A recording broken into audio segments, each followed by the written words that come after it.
یہ نبی صلی اللہ علیہ وسلم کے سلسلہ نسب میں 13ویں نمبر پر دادا، جن کا نام میں نے کنانہ بتایا تھا، یہ ان کی زوجہ تھی، ان کی 2 بیویاں تھیں۔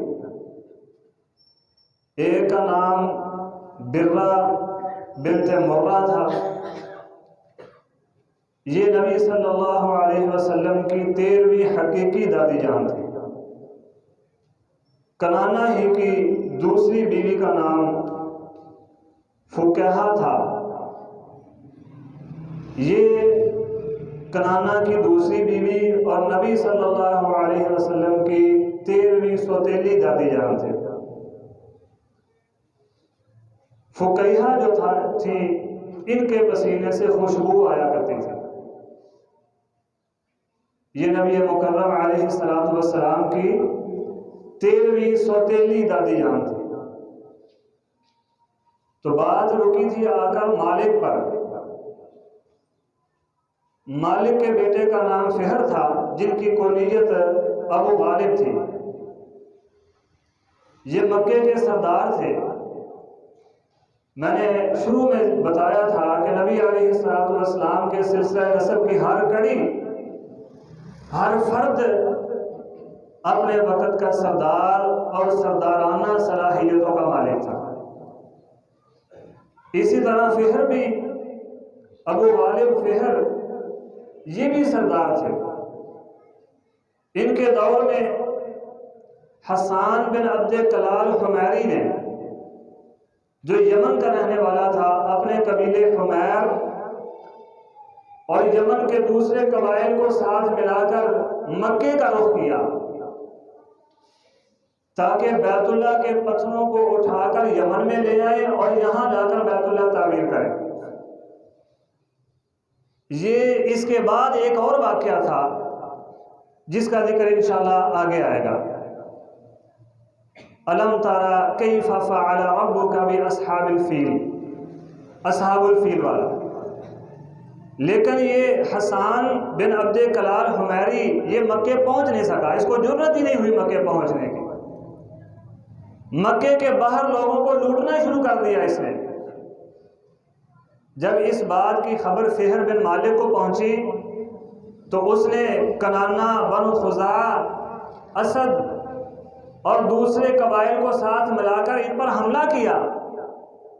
اللہ تعالیٰ نے فہر بن مالک کو غلبہ عطا فرمایا، اور حسان بن عبد کلال فہر کے بیٹے حارث کے ہاتھوں قید ہو گیا۔ 3 سال بعد فدیہ دے کر چھوٹا، اپنے قبیلے یعنی حمیر اور مکے کے درمیان میں واپس جاتا ہوا مر گیا، اپنے انجام کو پہنچ گیا۔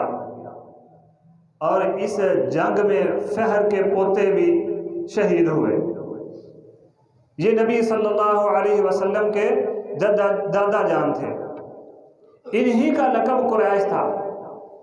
فہر ہی کو قریش کہا جاتا تھا، اور قبیلہ قریش بھی انہی کی طرف منسوب، یعنی انہی کی اولاد کو قریش کہا جاتا ہے، فہر بن مالک کی اولاد کو۔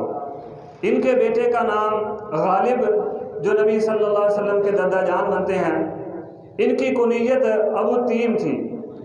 یہ کہانت بھی کیا کرتے تھے، یعنی کاہن بھی تھے، کہانت بھی کیا کرتے تھے۔ ان کے 2 بیٹے تھے، ایک کا نام لوئی، جن کا آگے سلسلہ نسب چلتا ہے اور نبی صلی اللہ علیہ وسلم تک پہنچتا ہے، اور دوسرے کا نام تیم، ان کو تیم الادرم بھی کہا جاتا ہے۔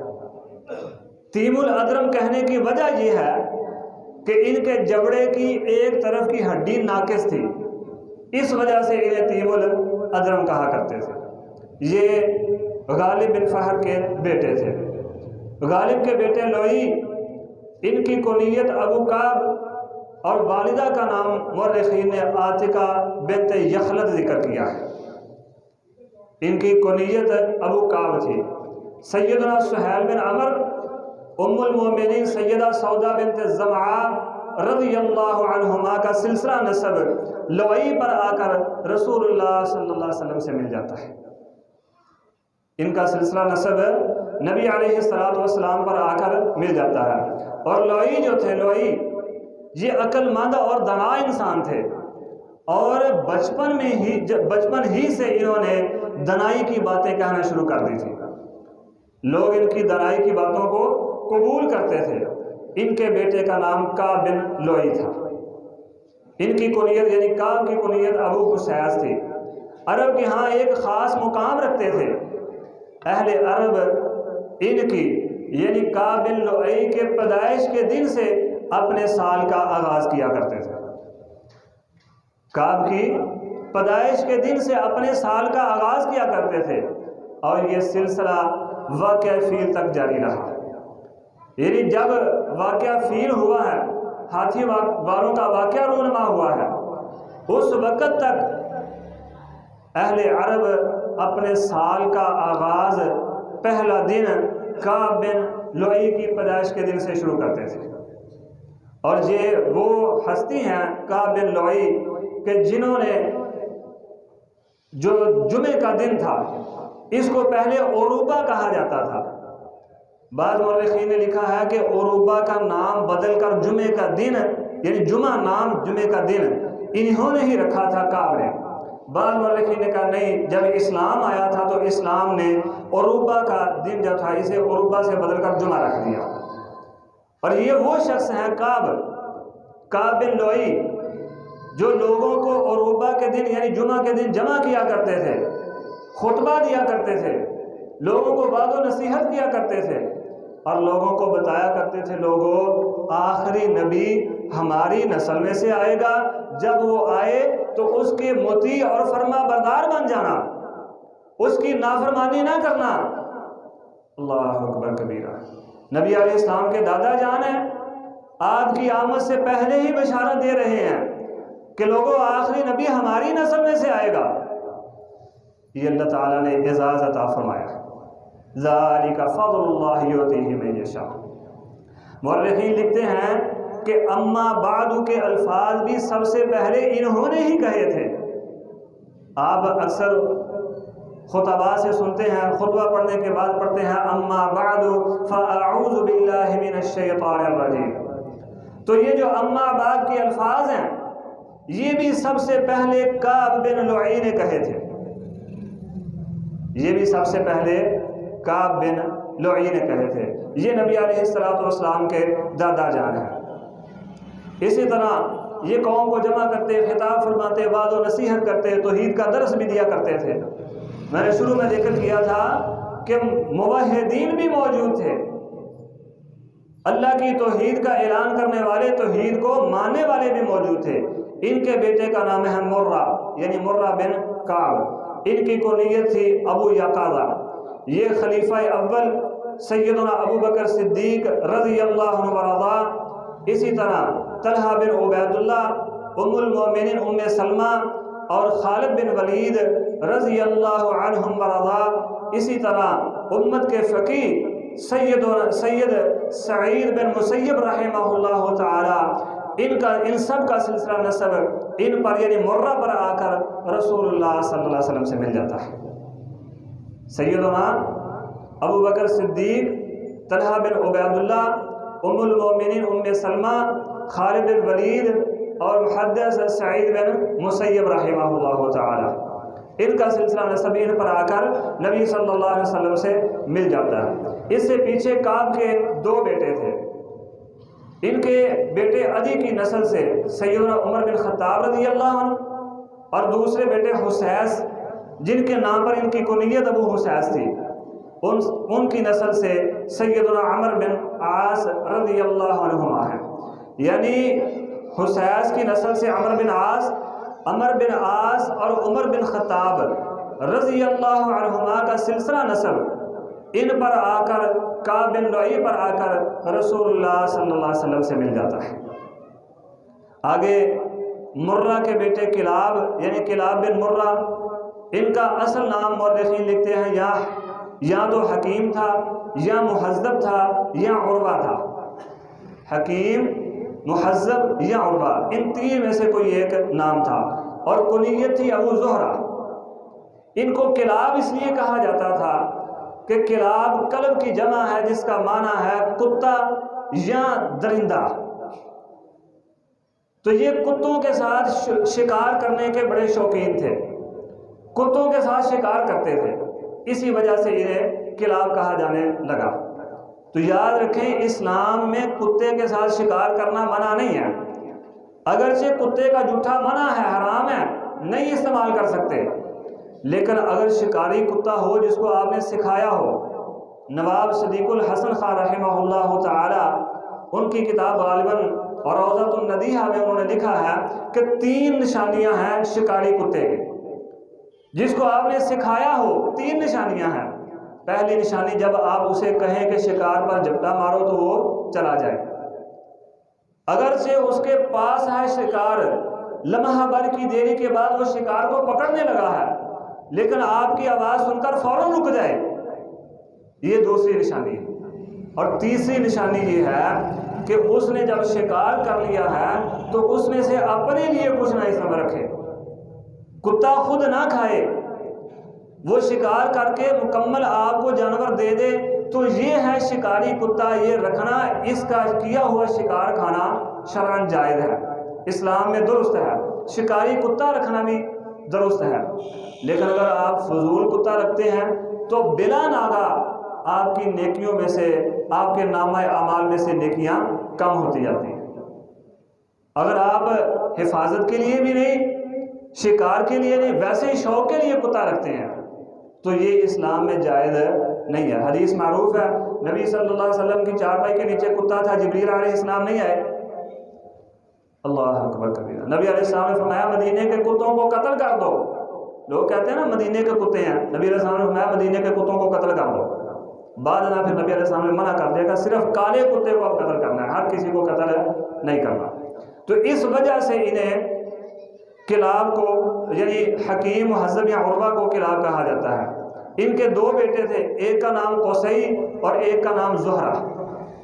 جو قصی تھے ان کی نسل سے رسول اللہ صلی اللہ علیہ وسلم تھے، اور جو زہرہ تھے ان کی نسل سے نبی صلی اللہ علیہ وسلم کی والدہ ماجدہ سیدہ آمنہ تھی، یعنی نبی علیہ السلام کی والدہ ماجدہ آمنہ بنت وہب اور نبی علیہ السلام خود، یہ ان کا سلسلہ نسب آ کر نبی صلی اللہ علیہ وسلم کے دادا جان کلاب پر آ کے مل جاتا ہے۔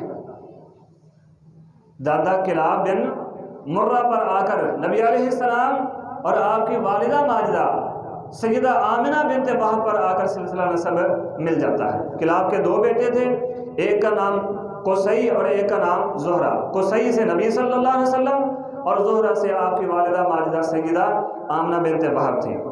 قصی ان کا اصل نام تھا زید، قصی جو آپ کے دادا جان تھے ان کا اصل نام تھا زید۔ قصی ان کو اس لیے کہا جاتا تھا، نام ان کا اس لیے معروف ہو گیا تھا کہ بچپن میں ہی ابھی ماں کی گود میں تھے کہ والد ان کے فوت ہو گئے، ابھی ماں کی گود میں تھے کہ ان کے والد فوت ہو گئے، والدہ نے اور شادی کر لی ربیہ بن حرام کے ساتھ۔ اب ربیہ بن حرام کا جو قبیلہ تھا یہ ملک شام کی سرحد پر ٹھہرا ہوا تھا، وہاں رہتے تھے۔ جب قصی کی والدہ نے دوسری شادی کی تو قصی بھی اپنی والدہ کے ساتھ وہاں چلے گئے ملک شام کی سرحد پر، ربیہ کے قبیلے میں، وہیں پلے بڑھے۔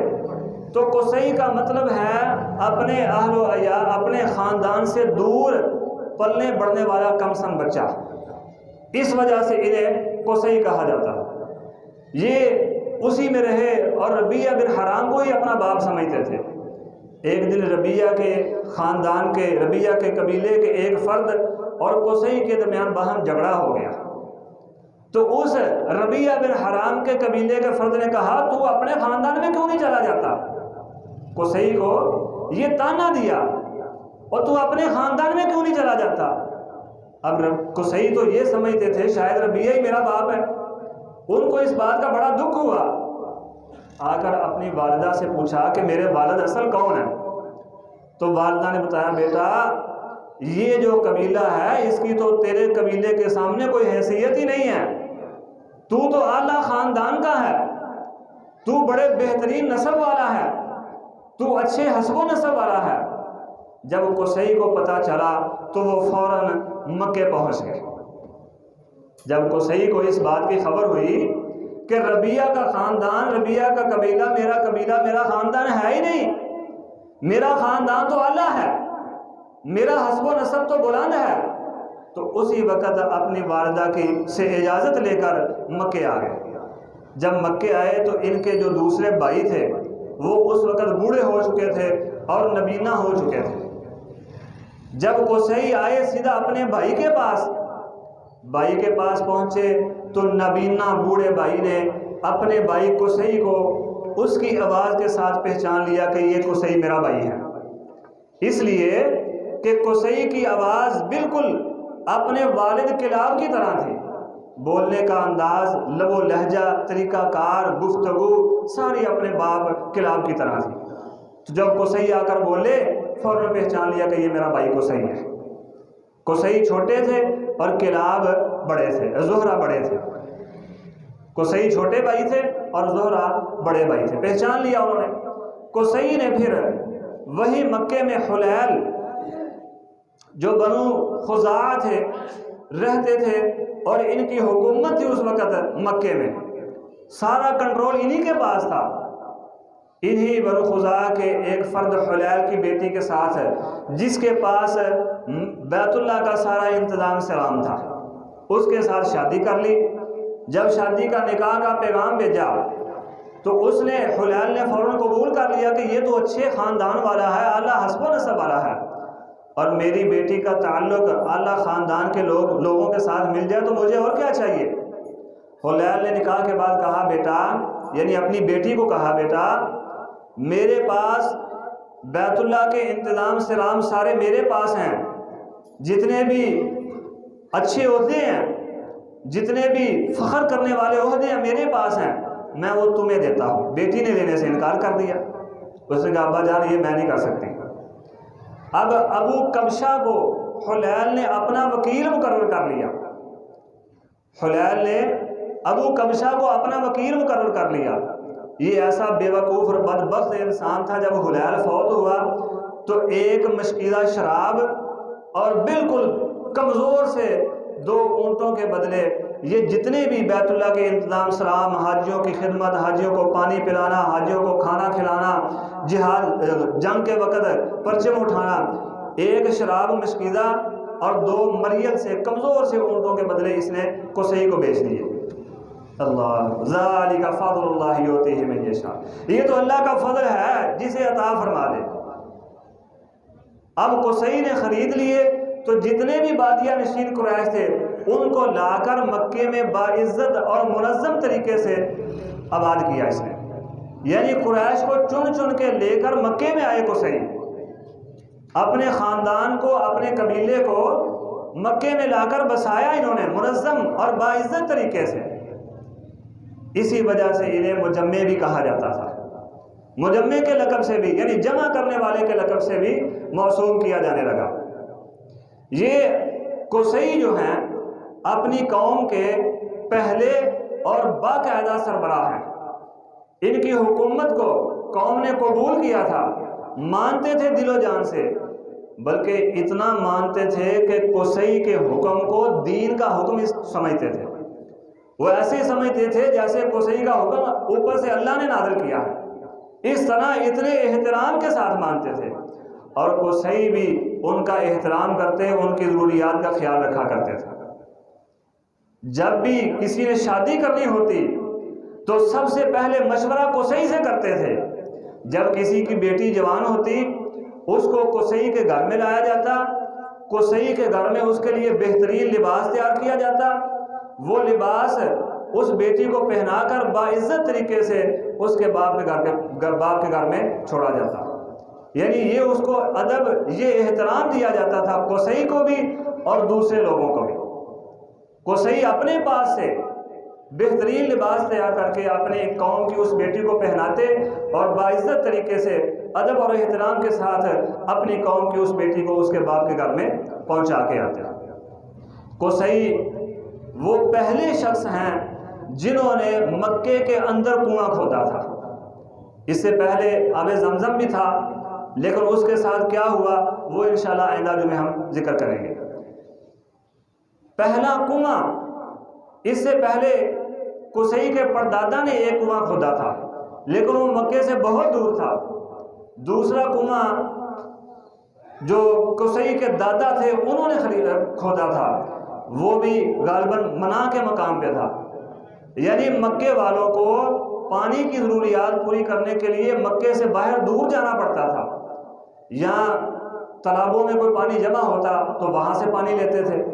قصی وہ پہلے فرد ہیں، پہلے انسان ہیں جنہوں نے مکے کے اندر کنواں کھود کر مکے والوں کے لیے آسانیاں پیدا کی۔ اللہ اکبر کبیرہ۔ قصی وہ پہلے انسان ہیں جنہوں نے دار الندوہ قائم کی۔ یہ دار الندوہ وہی ہے جس میں بیٹھ کر قریش نے، مکے والوں نے نبی صلی اللہ علیہ وسلم کے قتل کے پروگرام بنائے تھے۔ قصی نے تو اس لیے بنائی تھی دار الندوہ، قصی نے تو پارلیمنٹ ہاؤس اس لیے بنایا تھا کہ لوگ بیٹھ کر اپنے مشکلات کا حل تلاش کریں، اور لوگ کرتے بھی تھے۔ اب مکے والوں کے لیے بظاہر تو یہ مشکل ہی تھی، لیکن حقیقت میں وہ سمجھتے نہیں تھے بدبخت کہ یہ تو اللہ کی رحمت ہے، نبی صلی اللہ علیہ وسلم کی تشریف آوری۔ انہوں نے کہا تھا نا کہ محمد اگر تو سچا ہے تو ہم تجھے نہیں مانتے، پھر آسمان کے رب کو کہا ہمارے اوپر پتھروں کی بارش برسا دے۔ اللہ تعالیٰ نے فرمایا محمد صلی اللہ علیہ وسلم کام تو انہوں نے، مفہومی بات کر رہا ہوں، کام ایسا کوئی بھی نہیں چھوڑا جو اس بات کا سبب ہو کہ ان پر واقعی پتھروں کی بارش کی جائے۔ صرف آپ کا وجود ان میں موجود ہے، آپ کی موجودگی ان کو اللہ کے عذاب سے بچا رہی ہے۔ یہ وہی دار الندوہ تھی جہاں بیٹھ کر ان بدبختوں نے نبی صلی اللہ علیہ وسلم کے قتل کے پروگرام بنائے تھے۔ اس سے پہلے لوگ اپنی مشکلات کا حل تلاش کرتے تھے، آ کر کوئی مسئلہ ہوتا قوم کو تو اس دار الندوہ پارلیمنٹ ہاؤس میں آ کر بیٹھ جاتے، اس مسئلے کا حل تلاش کرتے تھے۔ اللہ اکبر۔ بعد میں ام المومنین سیدہ خدیجہ رضی اللہ عنہ کے بھتیجے حکیم بن حزام نے ایک مشکیزہ شراب کے عوض زمانہ جاہلیت میں ہی، ابھی اسلام نہیں آیا تھا، حکیم بن حزام نے زمانہ جاہلیت میں ہی ایک مشکیزہ شراب کے عوض یہ پارلیمنٹ ہاؤس خرید لیا، یہ دار الندوہ خرید لی۔ جب اسلام آیا، نبی صلی اللہ علیہ وسلم نے اسلام کی دعوت دی تو انہوں نے اسلام قبول کر لیا۔ امیر المومنین سیدنا امیر معاویہ رضی اللہ عنہ کا دور آیا تو حکیم بن حزام نے یہ پارلیمنٹ ہاؤس، یہ دار الندوہ 1,00,000 درہم میں بیچ دی۔ امیر المومنین سیدنا امیر معاویہ رضی اللہ عنہ نے سرزنش کی حکیم بن حزام کو، اور حکیم بن حزام یہ پارلیمنٹ ہاؤس، یہ دار الندوہ، یہ گھر تیرے آباء و اجداد کے فخر کا باعث تھا، تیرے آباء و اجداد کی داستانیں اس کے ساتھ منسلک ہیں، اور تو نے صرف 1,00,000 درہم میں بیچ دیا ہے، اس کو اپنے پاس کیوں نے رکھ لیا؟ تو سیدنا حکیم بن حزام نے بڑی پیاری بات کہی، اس نے کہا امیر المومنین جب اسلام آیا تو ہر قسم کے تفاخر کو اسلام نے ختم کر دیا، کوئی فخر اسلام نے نہیں چھوڑا۔ یہ قبائل اور برادریوں کا جو ایک بت بنا ہوا تھا، اسلام نے بیڑا غرق کر دیا اس کا۔ اب تو فخر ہے تقوی کی بنیاد پر۔ ان اکرمکم عند اللہ اتقاکم، اللہ کو سید نہیں چاہیے، اللہ کو چودھری صاحب نہیں چاہیے، اللہ کو رانا صاحب چٹھا صاحب نہیں چاہیے، اللہ کو اس دل کا تقوی چاہیے۔ ان اکرمکم عند اللہ اتقاکم۔ امیر المومنین یہ قبیلے برادریوں کے تفاخر کا بت کائنات کے رب نے ختم کر دیا ہے، اب تو تقوی چلتا ہے، تقوی۔ اور سارے گواہ رہو، اللہ کی قسم یہ جو دار الندوہ پارلیمنٹ ہاؤس 1,00,000 درہم کا میں نے بیچا ہے، یہ 1,00,000 درہم میں نے اللہ کے لیے وقف کیا۔ اب بتاؤ یہ سودا کو گھاٹے کا سودا ہے؟ قیامت کا دن ہوگا، پتہ نہیں جنت میں اللہ تعالیٰ نے اس سے عظیم کتنے مجھے پارلیمنٹ ہاؤس اور کتنے محل اور کتنے گھر عطا فرما دینے۔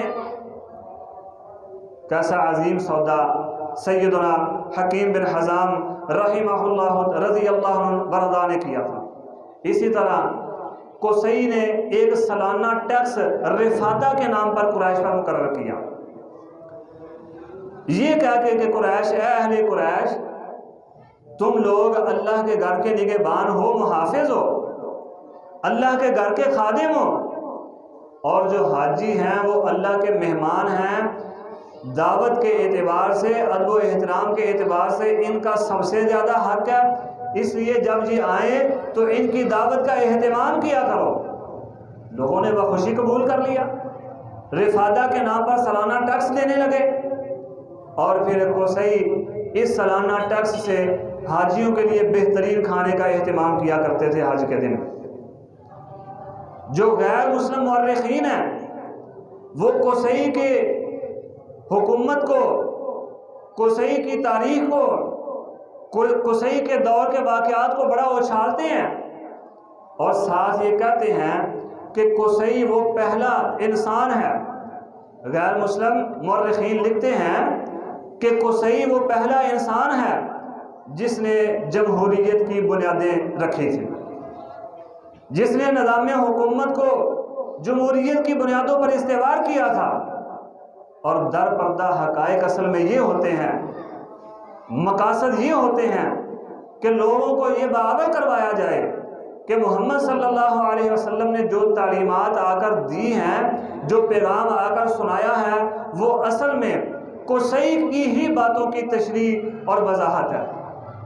حالانکہ تاریخ کا ادنا سا طالب علم بھی یہ جانتا ہے، جو بالکل ادنا سا معمولی سا طالب علم ہے، وہ بھی یہ بات جانتا ہے کہ قصی نے اپنی وراثت کی تقسیم میں نہ تو انصاف کو ملحوظ خاطر رکھا اور نہ ہی صلاحیتوں کو ملحوظ خاطر رکھا۔ ان کے 4 بیٹے قصی کے اور 2 بیٹیاں تھیں، انہوں نے جتنے بھی فخر والے کام تھے، بیت اللہ کی نگہبانی، دربانی، حاجیوں کو پانی پلانا، کھانا کھلانا، عرفات میں مزدلفہ میں لے جانا لے آنا، اسی طرح جنگ کے موقع پر جھنڈا اٹھانا، بیت اللہ کی چابیاں، یہ ساری اپنے بڑے بیٹے عبدالدار کو دے دی۔ حالانکہ مورخین لکھتے ہیں کہ صحیح معنوں میں ان ساری چیزوں کے جو حقدار تھے، جن کے پاس واقعی صلاحیتیں بھی تھیں، وہ عبدالدار نہیں، وہ عبد مناف تھے، جو نبی صلی اللہ علیہ وسلم کے دادا کے بھی دادا ہیں۔ ان کا ذکر انشاءاللہ آئندہ کریں گے۔ صحیح معنوں میں صلاحیتیں تو عبد مناف کے پاس تھی، لیکن قصی نے صلاحیتوں کا بھی خیال نہیں رکھا، اور جو انصاف کے اصول تھے ان کا بھی خیال نہیں رکھا۔ یہ سارے عہدے، یہ ساری ذمہ داریاں اپنے بڑے بیٹے عبدالدار کو دے دی، اور نتیجہ کیا نکلا؟ قصی کی زندگی میں تو اس کے احترام میں کوئی بھی نہیں بولا۔ قصی کے جانے کے بعد جب قصی فوت ہوئے تو ان کی وفات کے بعد کچھ دیر سلسلہ چلتا رہا، بعد ازاں عبدالدار اور عبد مناف کی اولاد میں جھگڑا ہو گیا، اتنا شدید جھگڑا ہوا کہ نوبت جنگ تک پہنچ گئی۔ مورخین نے لکھا ہے نبی صلی اللہ علیہ وسلم کی پھوپھی جان، اللہ اکبر کبیرہ، ایک پیالے میں خوشبو لے کر آئی۔ مکے کے جو دوسرے لوگ تھے وہ بھی 2 حصوں میں تقسیم ہو گئے، کچھ عبد مناف کے ساتھ اور ان کی اولاد کے ساتھ ہو گئے، کچھ عبدالدار اور ان کی اولاد کے ساتھ ہو گئے۔ جو عبد مناف اور ان کے، یعنی جو نبی صلی اللہ علیہ وسلم کے دادا کے دادا ہیں، جو ان کے ساتھ تھے، نبی صلی اللہ علیہ وسلم کی پھوپھی جان، وہ ایک پیالے میں خوشبو لے کر آئیں اور بیت اللہ کے پاس آ کر وہ خوشبو کا پیالہ رکھ کر فرمایا کہ اس پیالے میں ہاتھ ڈال کر اس بات کا عہد کرو کہ جب تک سمندر میں پانی کا ایک قطرہ بھی باقی ہے ہم اپنے ساتھیوں کی مدد سے پیچھے ہٹیں گے نہیں۔ اور لوگوں نے پھر عہد کیا کہ جب تک سمندر میں پانی کا ایک قطرہ بھی باقی ہے ہم اپنے ساتھیوں کی مدد سے پیچھے ہٹیں گے نہیں۔ لیکن اللہ کی رحمت سے جنگ ہوئی نہیں، صلح پر بات ختم ہو گئی، انہوں نے اپنے عہدوں کو تقسیم کر لیا۔ کچھ عہدے عبدالدار کے پاس چلے گئے اور ان کی اولاد کے پاس، اور کچھ عبد مناف اور ان کی اولاد کے پاس، یعنی جو نبی صلی اللہ علیہ وسلم کے دادا کے دادا ہیں ان کے پاس آ گئے۔ اس طرح یہ عہدے تقسیم ہو گئے، نظام چلتا رہا۔ اگر رسول اللہ صلی اللہ علیہ وسلم کی تعلیمات قصی کی باتوں کی تشریح ہے، تو قصی نے تو انصاف قطعا نہیں کیا، جبکہ رسول اللہ صلی اللہ علیہ وسلم پر اللہ کا حکم ہے ان اللہ یامرکم بالعدل والاحسان، اور وراثت کی تقسیم میں حکم ہے یوصیکم اللہ فی اولادکم للذکر مثل حظ الانثیین۔ یہ تو اسلام، یہ تو نبی صلی اللہ علیہ وسلم کا انصاف ہے۔ اور بنو مخزومہ قبیلے کی فاطمہ کا واقعہ آپ کے سامنے ہے، نبی صلی اللہ علیہ وسلم نے ہر میدان میں انصاف کیا ہے۔ کسی بدبخت کہنے والے نے کہا تھا محمد معاذ اللہ استغفر اللہ صلی اللہ علیہ وسلم انصاف کرو، نبی علیہ السلام نے فرمایا اگر میں نہیں انصاف کرتا تو پھر کون ہے انصاف کرنے والا؟ اور اگر میں نے انصاف نہیں کرنا تو پھر روئے نبی صلی اللہ علیہ وسلم نے ہی انصاف نہیں کیا تو روئے زمین پر انصاف کرنے والا پھر پیدا ہوا ہی نہیں۔ کسی ماں نے وہ بیٹا جنم ہی نہیں دیا جو نبی رحمت علیہ السلام سے بڑھ کر انصاف کرنے والا ہو۔ اللہ رب العزت سے دعا ہے اللہ ہمیں نبی علیہ السلام سے، آپ کے خاندان کے جو اہل ایمان ہیں ان سے محبت کی توفیق عطا فرمائے، آپ کی سیرت اپنانے کی توفیق عطا فرمائے۔ اقول قولی ھذا واستغفر اللہ لی ولکم ولسائر المسلمین واستغفروہ انہ ھو الغفور الرحیم۔